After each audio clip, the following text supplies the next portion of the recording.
a importância de Jesus ser o nosso viver, o nosso pensar, o nosso alvo. Jesus ser a nossa prioridade, amém? Eu vou ler esse texto baseado no desejo que eu tenho no meu coração de transmitir para vocês e também viver isso, de Jesus ser o meu alvo, Jesus ser a minha vida, Jesus ser o meu propósito, o meu respirar, Jesus ser o meu tudo. Quando isso acontece, nós começamos a poder desfrutar de algumas verdades da palavra de Deus. Porque a Bíblia diz que todas as coisas, Jesus é o herdeiro. Significa que todas as coisas convergem para Cristo.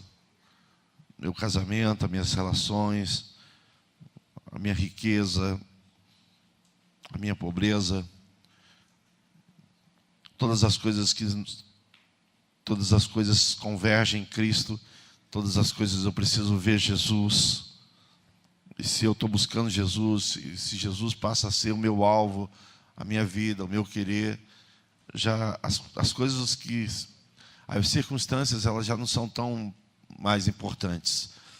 Você observa que isso é um exercício de vida, porque as circunstâncias, elas são muito importantes. As circunstâncias, ela determina o nosso humor, o nosso dia. As circunstâncias determinam se eu vou ter um dia de sorriso, se eu vou ter um semblante caído. Nós somos movidos e somos guiados pelas circunstâncias. E porque nós queremos estar motivados, felizes, sorridentes, nós investimos nas circunstâncias. Porque as circunstâncias nos governam. Isso é padrão para todos os homens. Nós fomos tirados das trevas, quando Jesus nos chamou da morte para a vida, com essa cultura.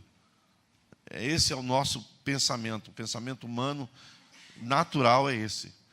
Nós investimos nas circunstâncias, porque uma vez que as circunstâncias estejam favoráveis, sejam boas, sejam agradáveis, nosso semblante também muda. Nossa vida é em função das circunstâncias. Podemos dizer que nosso viver é a circunstância. Nosso viver não é Cristo. O nosso alvo é as circunstâncias. Nosso alvo não é Cristo. Essa é a realidade. A verdade é que Cristo é a nossa vida. Cristo é a nossa alegria. Cristo é o nosso propósito, nosso alvo. Só que isso é teológico, é a palavra, mas isso tem que ser uma verdade para nós. E essa verdade para nós, essa revelação que nós buscamos. À medida que Cristo vai sendo formado em nós, essa verdade vai se tornando uma realidade. É muito importante nós conhecermos essa verdade. Para que à medida que Cristo for sendo formado em mim e em você, essa verdade venha se tornar a realidade. Amém? Qual é a realidade hoje dos seres humanos? Quer sejam crentes ou não. A realidade dos seres humanos é que a nossa circunstância domina sobre nós, a tal ponto de nós investirmos diariamente, constantemente na nossa circunstância, para que ela venha, para ela se tornar agradável e eu possa ter uma vida tranquila. Essa é a nossa realidade. À medida que Cristo nos chama para a luz, Ele quer nos levar a uma maturidade, a um crescimento espiritual. E esse crescimento espiritual, nós percebemos esse crescimento, ou esse crescimento é manifestado. Como é que nós podemos saber qual é a idade? Aqui no natural nós sabemos a nossa idade, basta olhar no espelho, nós começamos a ver as rugas chegando, nós vamos crescendo, alguns vão ficando mais gordinhos, as rugas vão aparecendo, os cabelos brancos vão aparecendo, aí nós percebemos, pelo passar do tempo, que nós estamos amadurecendo ou envelhecendo. No reino não é assim. No reino de Deus nós podemos ficar 30, 40 anos ouvindo a verdade e não acontecer nenhum crescimento, permanecermos criança. É o ideal se fosse no natural, né? Passasse anos e anos e nós permanecêssemos sem a idade ser alterada. Isso no natural é ótimo. Seria tudo que o homem natural busca. É a fonte da juventude. Mas no reino não. No reino nós queremos se envelhecer no sentido de amadurecer. E como é que nós percebemos? A pergunta que eu estou fazendo para nós podermos meditar um pouquinho na palavra nesses 30 minutos. A pergunta é como nós percebemos que estamos amadurecendo. Como nós percebemos que nós estamos crescendo na graça e no conhecimento do Senhor Jesus. Ou seja, como nós percebemos que Cristo tem sido formado em nós, em mim e em você. Nós começamos a perceber, à medida que a verdade da palavra de Deus vai se tornando uma realidade para mim e para você. Aquilo que a palavra de Deus diz não é só apenas a verdade, ela é uma realidade, é um fato, não é apenas palavras, não é apenas uma oratória, uma oração, ou algo que eu conheço intelectualmente, é algo que é uma realidade. À medida que isso se torna uma realidade para mim e para você, nós estamos amadurecendo, nós estamos crescendo. Então, qual é a realidade que nós queremos? A realidade que nós queremos é que Cristo seja o meu pensar, o meu viver, o meu alvo, e Cristo seja tudo o que eu preciso. Uma frase que eu usei, acho que foi semana passada, ou semana retrasada, não lembro. Nós falamos mais ou menos assim, que você só vai saber que Cristo, que Jesus, Ele é tudo o que você tem quando você não tiver mais nada. Quando nós perdermos tudo e Cristo for tudo o que nós temos. E isso seria o que Deus vai fazer conosco se nós não tivermos Jesus como nosso tudo, sem que Ele precise tirar nada. Mas às vezes, para a gente perceber que Jesus é tudo o que nós temos, às vezes é necessário que tudo seja retirado, até que você perceba que Jesus é tudo o que você precisa, é tudo o que você necessita, é tudo o que você tem. E para você entender isso, de uma forma dura, às vezes é necessário que seja retirado coisa por coisa. Vai sendo retirado tudo o que você tem, como Jó, para você perceber, na realidade, que Jesus é tudo o que você tem, literalmente. E quando você perceber que Cristo é tudo o que você tem, você vai perceber que Jesus é todo suficiente para você e é tudo que você precisa. Mas que bom que fosse ao contrário, que a gente pudesse experimentar que Jesus é nosso tudo, sem que fosse necessário retirar nada. Não é legal? Não precisa retirar nada, Senhor, para que eu perceba que Tu és tudo o que eu preciso. Tu és tudo o que eu necessito. Então, no Evangelho, não é nós recebemos uma série de bênçãos cada vez mais. No Evangelho é sendo tirado tudo, para que a gente perceba qual é a bênção. A bênção é Jesus. A bênção não está focada em coisas, em nada. A bênção é Cristo. Para que a gente perceba que, para a gente poder perceber a bênção, receber a bênção e valorizar a bênção, todas as outras coisas têm que ser podadas, retiradas, cortadas. E cada vez que algo é cortado, nós sofremos, nos entristecemos, porque essas coisas que são cortadas mexem nas nossas circunstâncias. Seria bom que a gente pudesse orar, Senhor, não precisa cortar nada, não precisa tirar nada. Eu me prostro diante de Ti e me ensina, através da Tua palavra e do exercício da Tua palavra, a Te perceber como tudo o que eu tenho, como tudo o que eu preciso. Amém, amados? capítulo 12, esses primeiros 10 versículos, vamos ler junto com o pastor. Se é necessário que me glorie, ainda que não convém, passarei as visões e revelações do Senhor. Conheço um homem em Cristo. Conheço um homem em Cristo que há 14 anos foi arrebatado até o terceiro céu. Se no corpo ou fora do corpo, não sei. Deus o sabe. Esse texto deve estar entre parênteses na sua Bíblia. Não quer dizer que foi acrescentado, não, viu? Está entre parênteses significa que é algo muito importante. Só isso. Muito importante. E sei que o tal homem, aí ele repete novamente, se do corpo ou fora do corpo, não sei. Deus o sabe.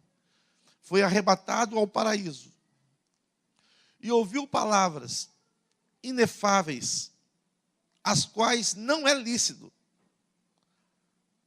ao homem nem falar delas, referir-se. Não é compreender, nem falar. Forte isso, né? De tal coisa me gloriarei. Não, porém, de mim mesmo, salvo nas minhas fraquezas. É lógico que essa palavra fraqueza aqui, ela vai dar continuidade no texto para nós entendermos por que ele está falando que, apesar dele ter, ele conhecer algo, saber algo tão importante da parte de Deus, que o próprio falar não é lícito. O que ele sabe, ele não tem autoridade nem para falar. E mesmo assim ele não se gloria nisso, mas ele se gloria numa fraqueza. Aí vamos ler um pouquinho mais, para entender que fraqueza, por que ele quer se gloriar em coisas tão...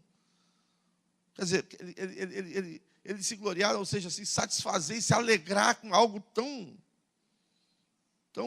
pejorativo, fraqueza, coisa pequena, ruim. Quem gosta de ser fraco? Nós queremos ser fortes, vencedores, valentes. Não é isso? Se nós botarmos reuniões, como nos tornar cada vez mais fracos, nós vamos diminuir ou vamos ser extintos do meio evangélico.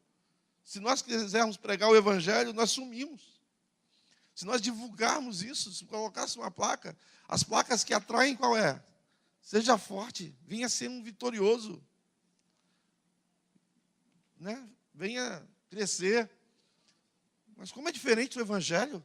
Quando nós lemos a palavra simplesmente ou seja, simplesmente como é simples o evangelho de entender quando nós chegamos perto de Jesus e simplesmente nos prostramos ante Jesus, ante a leitura. Eu não estou fazendo uma leitura forçação de barra, estou só lendo. Concordam? Não estamos forçando o entendimento. Estamos só lendo o texto. Ou seja, chegamos perto de Jesus, que é a palavra, e simplesmente nos prostramos aos seus pés. E quando nós fazemos isso honestamente, como nós estamos vendo como o diabo, demônios têm agido na mente da igreja, como um vírus assassino, um vírus que vem destruindo por dentro o corpo de Cristo, que vem minando a igreja. A igreja não deixa de ser igreja, mas ela fica suja, envelhecida, cheia de rugas. A igreja fica desgrenhada, sem visões. Imagina uma noiva que deveria estar tendo o preparo, o banho, a beleza. A noiva se preparando para o casamento, em vez de ela estar se embelezando, ela está se embrenhando na lama com os porcos. Para o grande dia, e ela não vai deixar de ser noiva. Mas você entende o que o diabo está tentando fazer com a noiva de Cristo? Com a igreja de Cristo, simplesmente porque a igreja não se prostra diante de uma leitura simples da palavra de Deus. E não questiona sobre o que nós estamos vivendo na nossa sociedade desses dias, não só o que nós estamos vendo, mas que nós somos. Nós estamos ouvindo algo, mas estamos satisfeitos por ouvir a verdade. Eu gostaria que houvesse dentro de cada um de nós uma insatisfação por não ver em nós uma realidade de um fato. Que vocês busquem sim a verdade, mas que a insatisfação venha por não usufruir dessa verdade como uma realidade para mim e para a sua vida. Não seja apenas orações e palavras, mas seja um fato. Buscar a Deus de tal maneira, aos domingos, às terças, às quintas, todas as vezes que eu me reuni em torno da palavra de Deus, buscar que Deus faça um milagre na minha vida, para que Ele seja tudo o que eu preciso, para que eu possa viver, não possa viver sem Ele, viver sem ouvir a palavra dEle,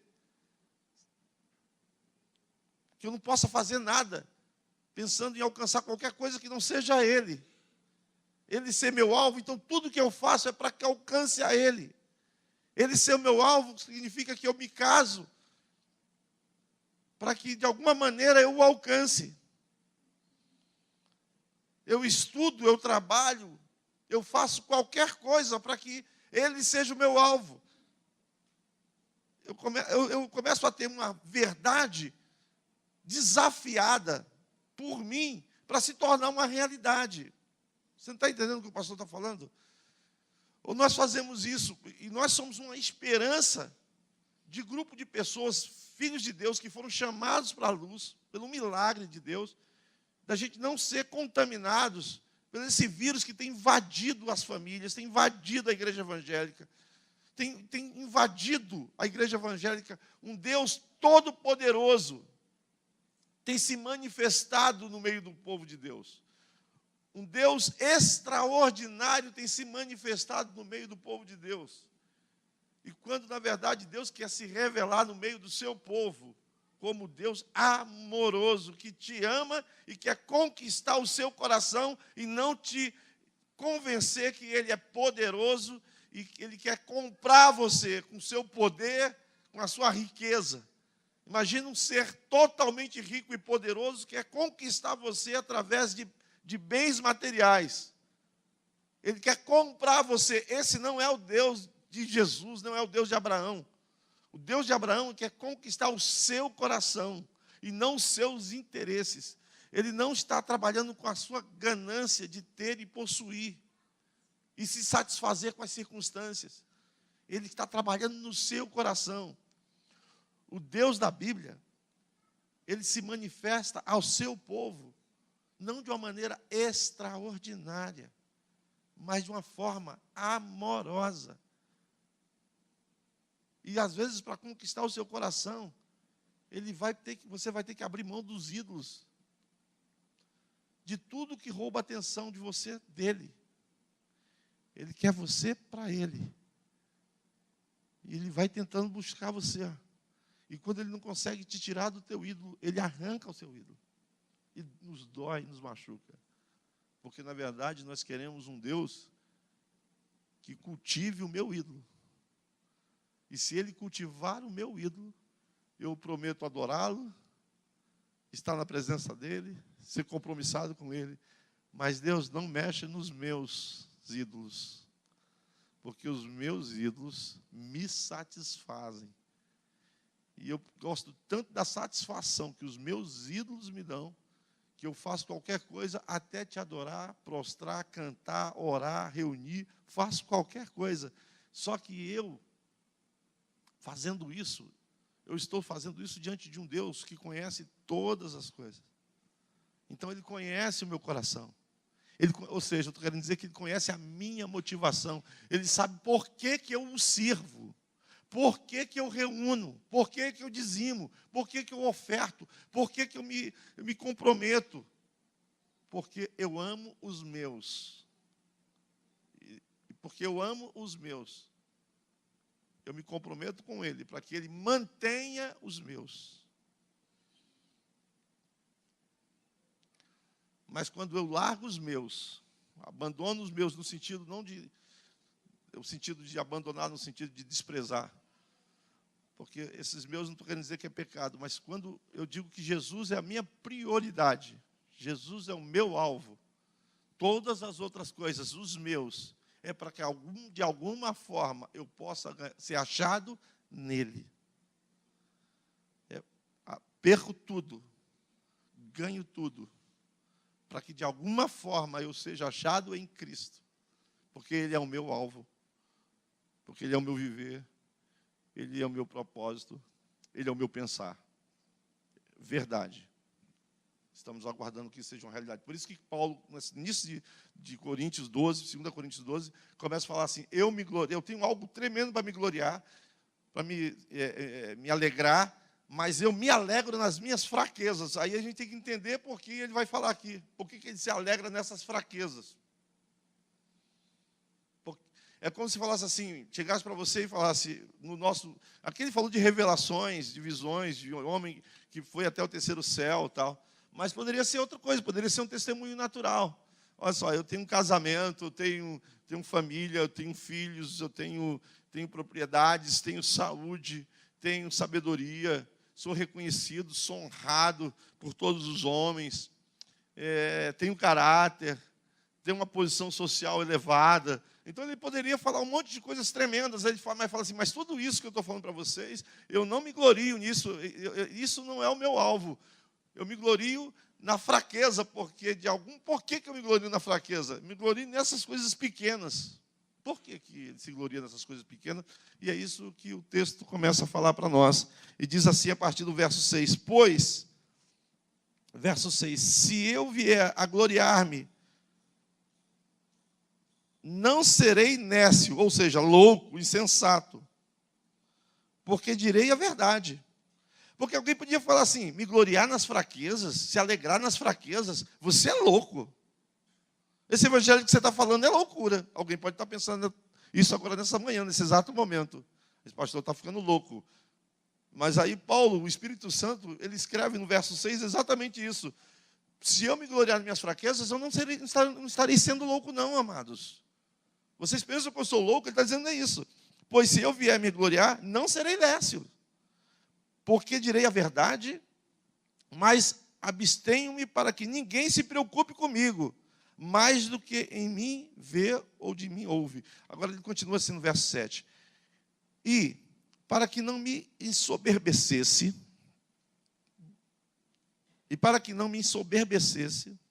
com a grandeza das revelações, foi-me posto um espinho na carne. Isso aqui é uma metáfora, uma linguagem figurada. Mas, de qualquer maneira, um espinho na carne, mesmo sendo figurada, se a gente trouxer para o natural, é algo que, no mínimo, incomoda. Amém? Imagina você com um espinho aqui, está todo tempo, algo está te incomodando o tempo todo. Poderia ser que você tirar uma outra conclusão, porque isso aqui é apenas uma linguagem simbólica de falar.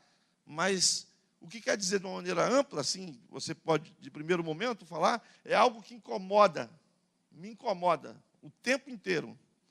Então foi colocado algo para me incomodar. E essa pessoa, isso que está me incomodando, a Bíblia diz assim, é um mensageiro de Satanás, para me esbofetear, ou seja, isso que está me incomodando, ele está dizendo, me esbofeteia o tempo todo, me machuca, me bate. E pior, não foi Deus, é um mensageiro, é o diabo que está fazendo isso, é um demônio que está fazendo isso. Olha que coisa horrível. Aí você, não, meu negócio é com o Pai, com o Filho e com o Espírito Santo. É um demônio que está fazendo isso, está esbofeteando Paulo. A fim de que ele não se exalte. Lembra que nós falamos de ensoberbecer e exaltar?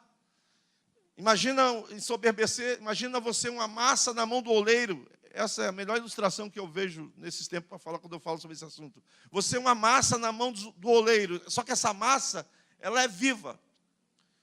Então, quando o oleiro, que é Deus, está trabalhando na massa, como ele é Deus, não teria como ele quebrar a massa, porque ele é um perfeito oleiro, ele trabalha perfeitamente. Ele não quebra a massa, mas às vezes a massa quebra. Por que ela quebra? Será que é o oleiro que é incapaz? O oleiro é Deus, é uma figura dele. Mas a massa quebra. E por que ela quebra? Porque às vezes ela cresce e quebra na mão do oleiro. E às vezes ela murcha, diminui na mão do oleiro. Quando ela diminui, ela quebra. E quando ela cresce, ela também quebra. Então o que deve acontecer? Nem crescer e nem, diga, diminuir. Qual seria a linguagem agora da Bíblia? Nem se ensoberbecer, nem se humilhar, diminuir, nem se envergonhar, deprimir, seria a melhor palavra. Nem se ensoberbecer, não, seria diminuir, seria, essa melhor palavra seria deprimir. Nem deprimir e nem se ensoberbecer. Então, às vezes, nós andamos deprimidos, sim ou não? Andamos. Somos seres humanos, às vezes deprimimos. Às vezes estamos ensoberbecidos. Mas tanto a soberba como a depressão, ela é prejudicial para o alvo do oleiro. Se o alvo do oleiro não for o meu alvo, eu não vou estar nem aí. Se eu deprimo, se eu ensoberbeço. Eu quero mais é deprimir? Não. Eu quero mais é ensoberbecer, me orgulhar. Por quê? Porque eu me orgulho nas coisas naturais, nas coisas que eu tenho. Então, o que eu tenho, a minha riqueza, a minha saúde, a minha família, ela me ensoberbece, ela me dá orgulho. Ela faz com que eu encha meu pulmão, meu semblante, ele é levantado. E eu estou feliz com isso. Por que eu estou feliz com isso? Porque eu não sei. Eu não tenho uma informação que eu estou na mão de um Deus que está tratando, que está formando, que está moldando Cristo em mim. Se eu não tenho essa informação, a única coisa que eu quero é ser feliz. A única coisa que eu quero é ter um semblante levantado, um semblante alegre. E o que alegra o meu semblante? Coisas boas, não fraqueza, não doença, não angústia, não perseguições. Isso não, isso deprime, sim ou não? Perseguição não deprime? Angústia, falar mal de você, como é que você se sente? Orgulhoso. Não, nós deprimimos. Mas se você não tem essa informação que você está na mão de um Deus, e Deus está formando Cristo em você, tudo o que eu quero é, a palavra ensoberbecer dá a impressão que eu sou orgulhoso, mas não, tudo que eu quero é ser feliz. E ser feliz, e sendo feliz, tendo coisas boas ao meu lado, eu fico orgulhoso. Eu fico satisfeito. Só que a satisfação do meu casamento, essa satisfação que o meu casamento me deu, a satisfação que a saúde me deu, a satisfação que as circunstâncias me deram, quebrou a massa na mão do oleiro. Mas Paulo não está falando, olha, o bom é ter muitas coisas ou não ter nada. Não, o bom é eu não quebrar. A questão não é ser casado e ser feliz, mas a questão é não quebrar. A questão não é ter filhos e ser feliz, a questão é não quebrar na mão do oleiro. A questão não é ter muito dinheiro ou ter nenhum dinheiro, a questão é não quebrar. Tendo nenhum dinheiro, mas não quebro. Tendo todo o dinheiro, mas não quebro. Tendo toda a saúde, mas não quebro. Tendo toda a doença, mas não quebro. Entende? Filipenses capítulo 4. Amém? Eu aprendi tanto a ser honrado, como ser humilhado. Eu posso todas as coisas naquele que me fortalece. Porque o que me fortalece é estar na mão dele, sendo tratado por ele. Não é circunstancial. Não é um evangelho que mexe com as minhas circunstâncias. O evangelho que mexe da circunstância foi colocado pelo diabo. É diabólico, é satânico, é bruxaria. Não é evangélico.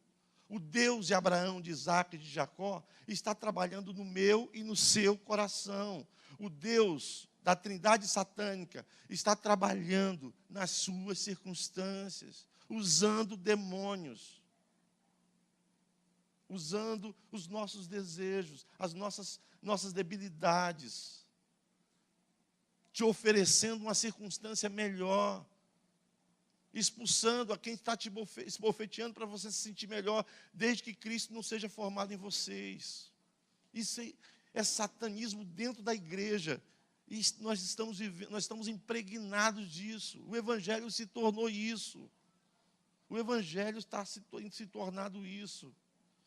Nós falando assim, pastor, mas nós não ouvimos isso e nem vivemos isso. Preste atenção, o Evangelho tem se tornado isso, não é por causa do diabo, é porque o homem quer isso. E você e eu somos homens. E nós, se nós sermos honestos, é isso que nós queremos. O fato não é porque nós não falamos sobre isso. Pastor, aqui nós não falamos sobre isso. A questão não é o que eu falo ou o que nós ouvimos. A questão é o que eu sou e o que eu quero, o que eu desejo. E quando eu sou honesto diante de Deus, ou seja, sou quebrantado, eu entendo que eu sou um homem, como todos os outros. E o meu desejo é circunstancial, sim. E que eu preciso de um milagre, mesmo estando no lugar onde Cristo é a prioridade. Onde Jesus é o centro. Não adianta falarmos que Cristo é o centro enquanto nós não nos quebrantarmos e permitirmos que Deus fale o que nós somos e a partir dali comece um exercício de uma atividade cerebral que está curada pela verdade da palavra de Deus. Amém? Vamos ler um pouquinho mais, que falta só 10 minutinhos, e eu quero chegar até o versículo 10. E eu vou voltar no 7. Eu estou lendo a Bíblia, amados. E para que não me ensoberbecesse com a grandeza das revelações, você pode colocar outra coisa se você quiser, como eu falei para vocês, foi-me posto um espinho na carne, aí entre vírgula, mensageiro de Satanás. Quem é o mensageiro de Satanás? Esse espinho na carne. Para me esbofetear. Então, esbofetear espinho na carne é coisa agradável? Não é. Não é agradável. Não é algo que me agrade. Aí diz assim, a fim de que eu não me exalte, ele usou outra palavra agora, para que eu não me exalte, que eu não me soberbeça, para que eu não me orgulhe. Por causa disso, 3 vezes pedi ao Senhor em oração que afastasse de mim, e ele me disse, agora que eu dou uma paradinha rápida, ele orou 3 vezes. Ele orou completamente, ele orou 1, 2, 3 vezes para que Jesus, oração de Paulo. Será que Deus sempre responde às nossas orações? Sim. Mas a oração, quando Deus responde a sua oração, não quer dizer que Ele vai te... Deus respondeu a sua oração, significa que Deus vai satisfazer o desejo da sua oração. Não. Ele pode responder a sua oração dizendo que não vou fazer isso. Ou responde, sim, eu vou fazer o que você me pediu. Então você peça a Deus, não se preocupe. Ele vai dizer, Ele sempre vai responder as suas orações, amém? Você pode dizer para a pessoa que está ao seu lado, Deus sempre vai responder as suas orações. Na maioria das vezes ele diz não. Na maioria das vezes ele diz não. Aí você fica de beicinho, mas quando você chegar no céu, você vai falar assim, graças a Deus, que ele não disse sim na maioria das vezes, porque eu ia me estrepar todo. Eu não sabia o que eu estava pedindo. É igual uma criança pedindo algo para o pai, e o pai diz não, não, não, a criança fica achando que o pai não gosta dele. Aí vai para a avó dá tudo, a minha avó que me ama. Mas Deus não é uma avó. A vovó faz tudo, o vovô também, eu sou vô. Eu faço. Mas Deus não é teu avô. Ele é teu pai. Amém? E nós somos crianças, e ele diz não, não, não e não. Aí será que a gente vai fazer pirraça e vai mudar Deus? Diga, será? Podemos fazer pirraça, podemos, mas você acha que Deus vai mudar por causa de nós? Ele diz, eu sou Deus e não mudo. Ele não vai mudar por causa da minha pirraça. Ele vai dizer não, ou vai dizer sim. Ou então ele vai dizer a terceira coisa, qual é? Não é o momento, espere. Então ore, amém? Não se preocupe com as suas orações. As minhas orações são tolas, ore. Às vezes ele vai responder a tua tolice. Para você, ele vai responder, para o outro talvez não. Para você, o que você está pedindo, eu vou te dar. Para o fulano que está pedindo a mesma coisa que você está pedindo, eu não vou dar. E por que ele fez isso? Ele é Deus, ele sabe o que ele está fazendo. Ore, e Deus vai dar, se for necessário, ou não. Amém? Mas então, Paulo orou 3 vezes, e Deus não tirou o espinho na carne. Paulo não estava entendendo, porque estava sendo esbofeteado, estava sendo machucado, estava sendo incomodado, estava orando, estava na campanha dele. Então ele me disse, ou seja, Deus, a minha graça te basta. Então vamos lá. Porque o poder se aperfeiçoa na fraqueza. Aí eu paro um pouquinho de novo, né? Temos mais 5 minutos. É lógico que poder é esse, né? Se você está lendo a Bíblia, se nós somos leitores da Bíblia, sabemos que a Bíblia tem uma proposição, tem um alvo, tem um tema, tem um objetivo, tem um assunto em discussão, um texto isolado não foge do alvo, do objetivo, porque está sendo exposto um assunto de Gênesis a Apocalipse. O assunto não é aleatório. Agora está falando de laranja, agora de abacaxi, agora está falando de carro. Não, o assunto é um só. O objetivo é um só. E o problema é um só. E todos os versículos, todos os capítulos, todos os temas, todas as ilustrações convergem para Cristo, está falando de Cristo. Então, esse poder não pode ser o poder que faz com que o mar se abra, que o caroço suma. Um caroço sumir é poder? É ou não? Sim. Pode ser honesta? Sim. É poder. O câncer sendo sumido é poder? É poder. O cara fazendo essas loucuras que estão fazendo aí fora, bota um lenço na cabeça do cara e o cara esquece que é fumante. É poder? É poder. O cara esqueceu. Ou hipnose, não sei. Pode ser hipnose. Pode ser poder também, não pode? Pode ser poder. Mas esse poder que a Bíblia está falando, a Bíblia fala, é um poder que transforma o homem simples, um homem normal, comum, à imagem e semelhança de Deus. É esse poder. Por que o pastor está falando que o poder é esse? Poderia ser outro qualquer. Não, porque a Bíblia, o assunto da Bíblia, o tema da Bíblia é esse. O propósito eterno de Deus que Ele tinha antes da fundação do mundo, antes de criar o homem, antes de formar o mundo, antes de criar os céus e a terra. Antes, Ele já tinha o propósito de ter muitos filhos e que todos os filhos dele fossem a imagem e semelhança de Deus. Romanos 8, 28 e 29. Esse é um propósito eterno. Então a Bíblia fala sobre isso. Então esse poder que Paulo está falando, né? Paulo não está falando de um poder que é para ele ser poderoso, né? Para ele mostrar o quanto ele é poderoso, o quanto Jesus está do lado dele, né? Como o homem de branco está do lado dele, quem está do meu lado, tal, homem de branco, não é isso. É o poder que me transforma num ser que é a imagem e semelhança dele. Imagina, é um poder que pega uma barata e transforma num homem. Imagina isso. É poder isso, amado? Esse é o poder. Pega uma barata que está andando lá na sua casa, no dia seguinte transforma num ser humano. Era uma barata ontem, eu ser humano. É isso aí, eu sou uma barata e Deus está me transformando num ser humano. É mais ou menos só para a gente entender. Eu sou um ser humano que estou me transformando em imagem e semelhança de Deus. Não é um ser humano que está entrando na igreja para ter caráter, não, amados. Não é um ser humano para ser adestrado, não. Não é um ser humano que está entrando na igreja para ser bom marido, não. Não é um ser humano que está entrando na igreja para ser um bom filho, um bom cidadão, não. E a igreja não é uma ONG de recuperação de pessoas derrotadas na sociedade. Existem muitas pessoas na sociedade que nunca frequentaram, nunca frequentarão uma igreja evangélica e que têm muito caráter. São homens, então, são mulheres ilibados de caráter, que têm uma vida exemplar. Aí esses homens que têm uma vida exemplar, escutam um evangelho desse, que venham para cá, para que você se torne um homem que é aceito por essa sociedade, ele pensa assim, eu já sou esse homem. Deus já é comigo, eu já cumpro a lei desse Deus que eles estão falando. Eu não preciso ir lá.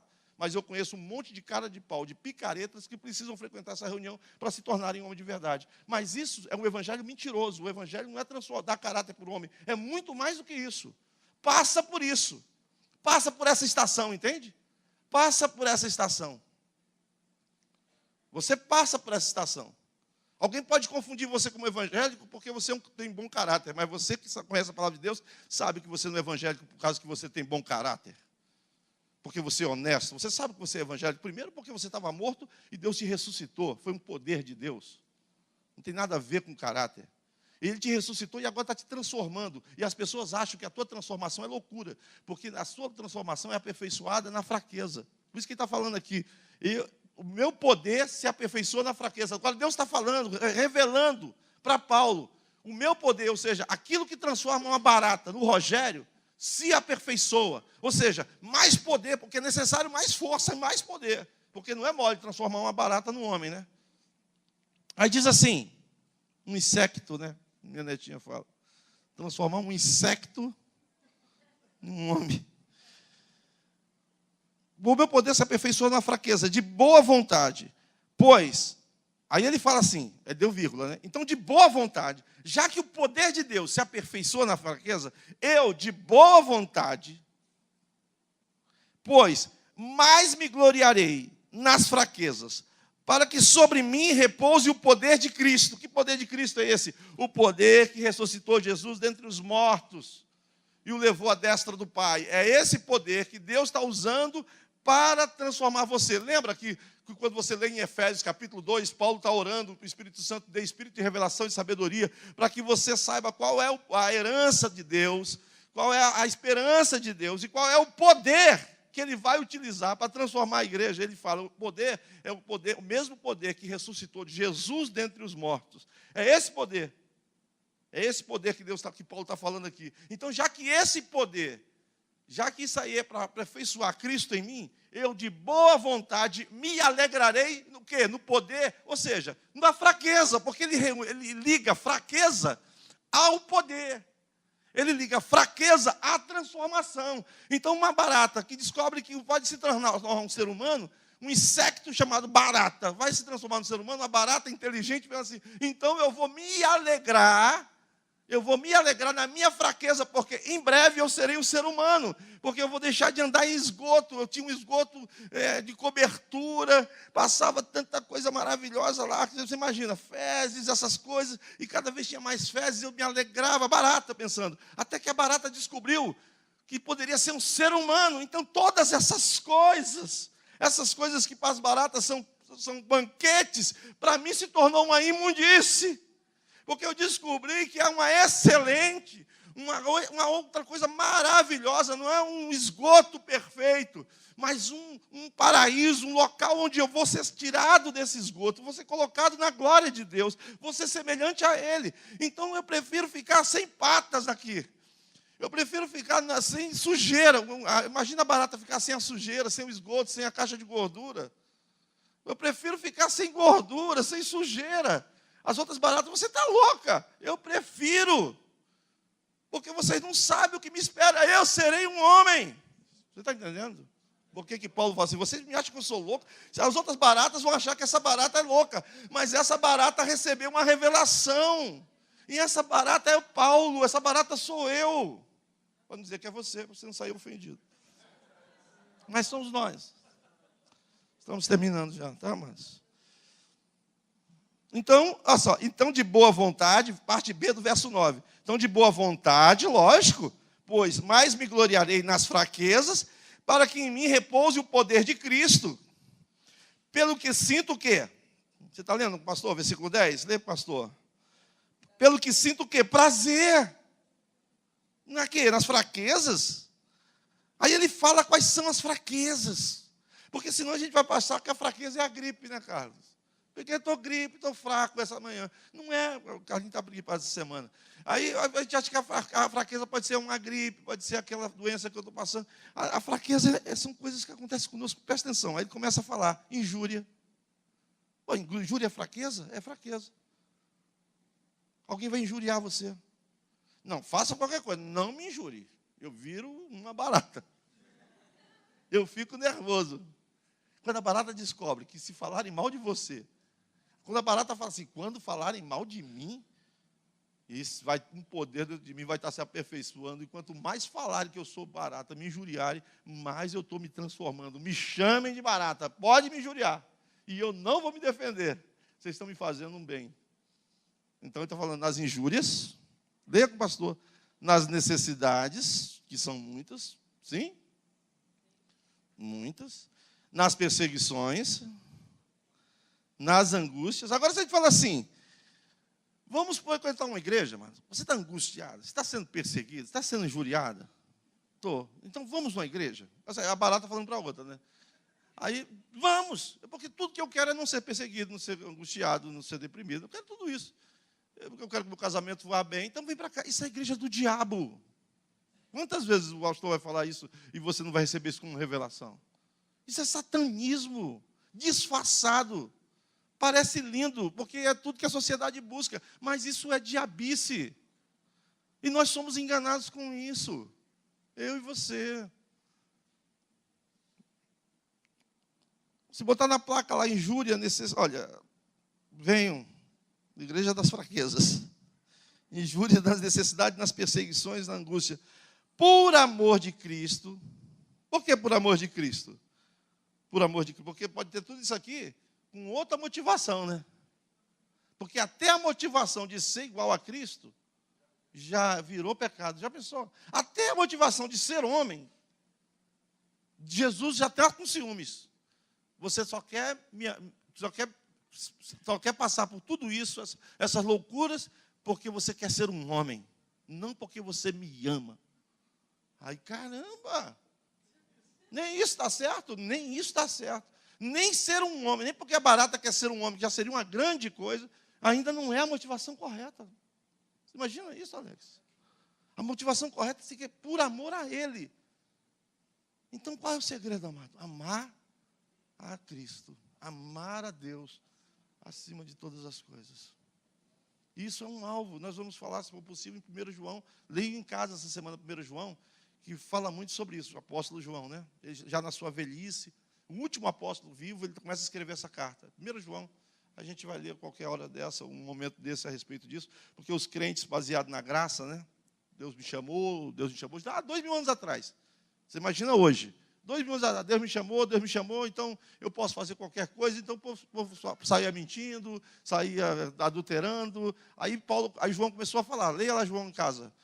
Quem mente é do diabo, quem adultera é do diabo, quem faz isso é do diabo, quem aborrece o irmão é do diabo. Ele começa a falar, vocês são gracionildos, né? Deus te chamou, então olha, quem mente é do diabo, quem aborrece o irmão é do diabo, quem fala palavrão é do diabo. Aí começa tudo, aí uma relação que é do diabo. Aí eu vou ler semana que vem quem é do diabo, o que João fala, né? Quem é do diabo, quem é do maligno. Quem anda na luz é de Deus, quem não anda nas trevas é do diabo. A gente vai ler, ele vai falando o tempo todo isso, um monte de coisa. A gente fica até assim, quem peca é do diabo. Aí a gente fala assim, quem é de Deus? Aí a gente vai falar em 1 João, semana que vem. Aí ele fala assim, versículo 10, para a gente fechar. Cadê o Bruno? Vamos terminar, vamos tomar um café da manhã, vamos orar para que isso que nós falamos aqui pese no seu coração. Não se preocupe que isso aqui vai ser continuado falando, né? Versículo 10 diz assim, pelo que sinto prazer nas fraquezas. Nós sabemos agora por que ele sente prazer nas fraquezas. Nas injúrias, nas necessidades, nas perseguições, na angústia, por amor de Cristo. Porque quando sou fraco, então é que sou forte. Por isso pode vir o diabo bater na tua porta, te esbofetear, e ele vai te deixar fraco por causa dessa pancada que ele vai te dar. Mas lembre-se, porque ele te deixou fraco, você é forte. E sinta prazer nisso, não ligue nisso. Nós não precisamos vencer o mundo no sentido de ter o que eles têm e ganhar o que eles têm. Vencer o mundo com o nosso conhecimento, com a nossa fé. A fé vence o mundo. Como é que é isso? Eu obtenho do mundo o que o mundo tem de melhor para mim? Não. Eu tiro as coisas ruins que o mundo me dá e só fico com as coisas boas? Não é isso. A fé que vence o mundo é o meu conhecimento. Vence a cultura, o conhecimento que o mundo quer implantar e já implantou na minha mente. A fé é o conhecimento que eu tenho da vontade de Deus para a minha vida. E o conhecimento que eu tenho da vontade de Deus para a minha vida vence o esgoto que eu estou vivendo. Vence o mundo. Vence as angústias, vence tudo. E eu me torno forte. Você acredita que Deus quer te fazer forte? Só uma maneira de você fazer forte, amado. Você focar Jesus. Os ventos virão, infelizmente. Virão dias de sol. Virão dias de primavera e de verão. Mas virá o outono e virá o inverno também. Mas tanto no verão eu não vou me soberbecer na primavera. Mas quando chegar o inverno, mas eu também não vou deprimir.